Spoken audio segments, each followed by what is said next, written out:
ஸ்ட்ரெயிட்டாக நம்ம நடந்து போயிட்டுருக்கோம்ல. ஆமாம். ஸ்ட்ரெயிட்டாக போகிறத சும்மா லைட்டாக அப்படிங்க இவ்வளோ சேஞ்ச் பண்ண போதும். இப்படி இருக்கிறத சும்மா ஒரு இன்ச்சு கேப் இப்படி சேஞ்ச் பண்ணால் நம்ம டேரக்ஷனே வந்து பெருசாக சேஞ்ச் ஆகும். ஆனால் அங்கே நம்ம சேஞ்ச் பண்ணுறது எவ்வளோ, ஒரே ஒரு இன்ச்சு தான்.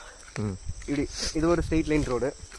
இந்த ரோட்டை வந்து இப்படி கொஞ்சம் டேரக்ஷன் மாற்றி ஒரே ஒரு ஸ்டெப் மட்டும் லெஃப்ட் சைடில் எடுத்து நான் நடக்கிறேன்னா இது வேறு டேரக்ஷனில் கொண்டு போய்ட்டுரும். ஆனால் அங்கே சேஞ்ச் பண்ணது கொஞ்சம் தான். இதே மாதிரி நம்மளுடைய ஹேபிட் எல்லாம் நம்ம தினமும் சேஞ்ச் பண்ணுற ஒரு குட்டி குட்டி ஹேபிட்டும் நமக்கு பெரிய சேஞ்சஸ் தரும். எக்ஸாம்பிள் வந்து இப்போ நான் ஃபஸ்ட்டெல்லாம் வந்து காலையில் ஏஞ்சிக்க மாட்டேன், சீக்கிரம் 6 மணி 7 மணி வரைக்கும் தூங்குவேன். ரன்னிங் போக மாட்டேன், வாக்கிங் வர மாட்டேன். காலைல ஏஞ்சோடனே மொபைல் தள்ளி ரீல்ஸ் பார்க்குறது, இப்படி தான் ஆரம்பிச்சது. அப்புறம் அட்டாமிக் ஹேபிட்ஸ் அந்த ஒரு புக்கு கொஞ்சம் ஓரலாக சும்மா தள்ளி பார்க்குறப்போ ஒரு சின்ன ஹேபிட் வந்து பெருசாக சேஞ்ச் பண்ணும் அப்படின்னு கற்றுக்கிட்டு தினமும் ஏஞ்சிக்கிறது ஒரு 6 மணி அப்படிங்கிறத ஒரு 5:45 அப்படின்னு ஆரம்பிச்சது. அப்புறம் ஒரு 5:30 5 மணி, இப்போ ரெகுலராக 4:30 அது ஒரு கன்சிஸ்டன்சி ஆயிடுச்சு.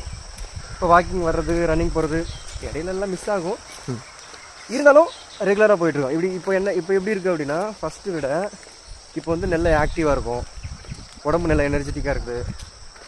ஸோ இது மாதிரி நிறைய சேஞ்சஸ் வரும். ஸோ ஹேபிட் வந்து நம்ம கொஞ்சமாக ஸ்டார்டிங்கில் வந்து பெருசாக நம்மளால் பண்ண முடியாது.